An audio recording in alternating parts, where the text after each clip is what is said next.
and he teaches me how to do that voice. Yeah.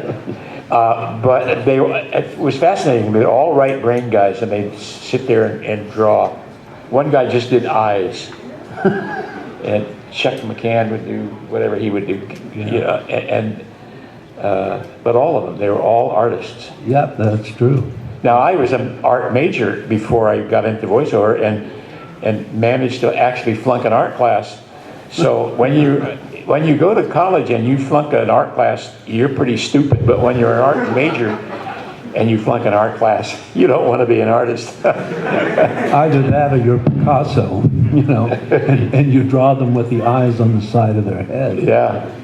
I saw Salvador Dali and the Melted Watches, and I wanted to be the second Salvador Dali. Yeah. But that didn't happen. And you're not wearing a watch today, isn't it? No, I don't. It melted. I have an iPhone that melted. Yeah. But I started out as Hot Rod, which was typecasting. Which was a young, eager guy, and he distinguished himself in hand-to-hand combat, and so he was in line to become Magnus when the series was canceled. So I never got to be Magnus, but Rodimus Prime had a pretty good career, and he was respected, but my voice was, as Jack said, we went in and we just did. Sometimes it was our own voice, we didn't fool around with it or make it gruff or do anything. And then once they put it in the synthesizer, you wouldn't even recognize your own voice. I don't know if you remember what our voices sounded like, but they had sort of a metallic ring to them, didn't they? Yeah. Well, that's what they did in the studio, post-production, and it really reshaped it tremendously. Yeah. Well, I got to be Ultra Magnus because Robert Stack did the movie as Ultra Magnus, and that was when they introduced Ultra Magnus. And he wasn't going to do the series, so they needed somebody whose natural voice sounded like Robert Stack, and I was the guy. So I inherited that character and I wasn't in the movie as Ultra Magnus. I'm surprised you sort of look like Robert Stack. Yes, well, Bobby and I go way back. And then Cyclonus was Orson Welles. And Orson Welles wasn't going to do the series either. So do you remember Roger C. Carmel? I do. Well, he was this wonderful grand actor with a big handlebar mustache. He played, he was in Star Trek. He played... Harry Mudd. What? Harry Mudd. But he was grand. Everything he did was... In fact, he would walk in. I always gave him billing. He would walk in and I'd say, "Ladies and gentlemen, Roger C. Carmel." And he would take him out. And one day he was late, and I knew he was coming, so I wrote his name, and as he walked through the door, I held it up and said, "Roger C. Carmel." Well, he had forgotten, so. But so Roger inherited the role from Orson Welles, and then had the temerity to die. And yeah.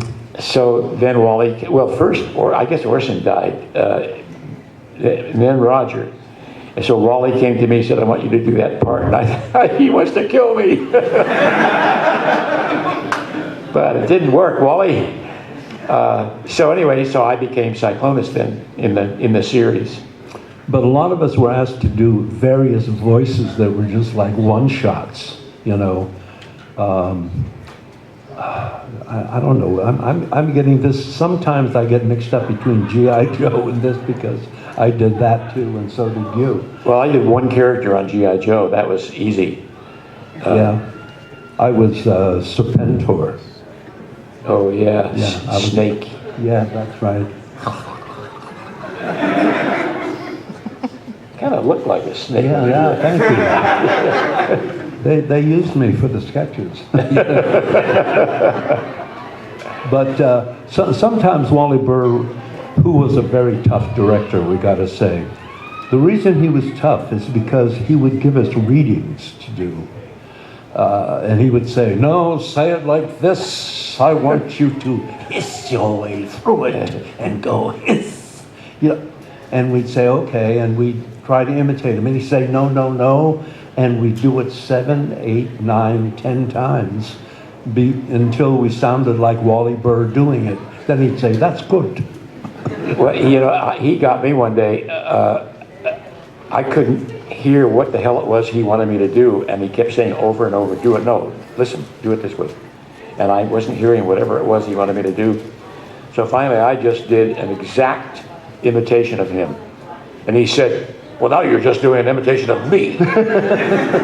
And you could feel the room, everybody in the room, you know, he went, oh my God, it's the end of Jack.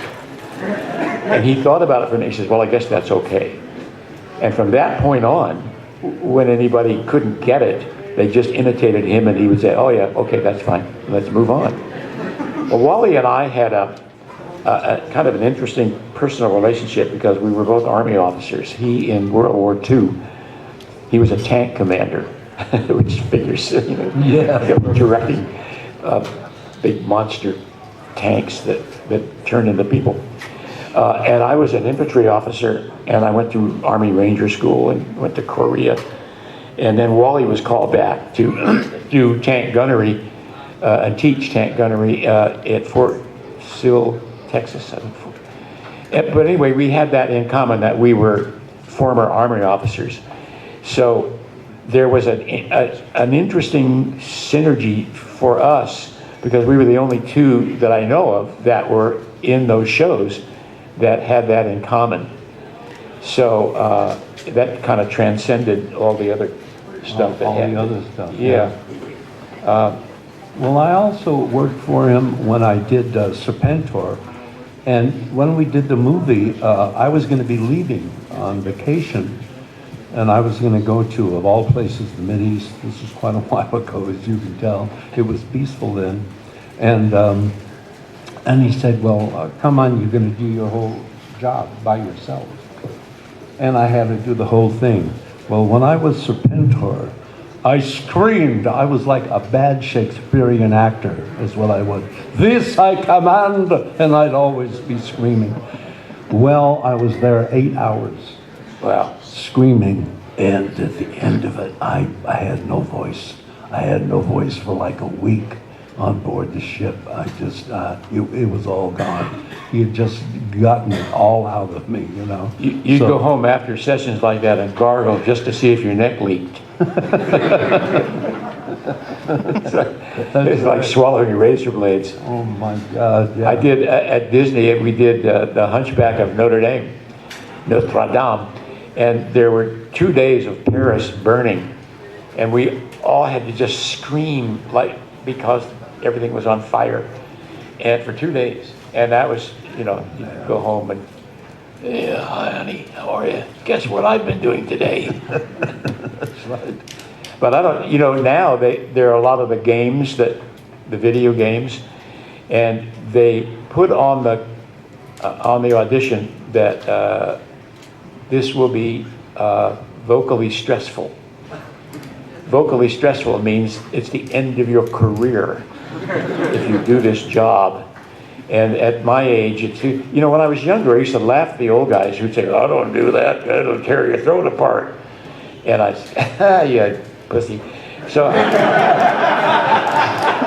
I would do it, you know, and now, you know, I said, no, I don't want any part of that. Yeah. I don't need the money, and I don't need to go rip my throat out so that you can have a good show, you know. You know what I remember is that one time they said, Wally said, we want you all to become skeletons, you know, and because they're going to be fighting skeletons. And so we said, well, how does skeleton sound? And they said, well, it's got to be very dry, and you can't have any lips because skeletons don't have lips. So we went, okay. So we did everything like this. So when we pulled back our lips and didn't use them, and cut our voices dry to make it sound more like skeletons.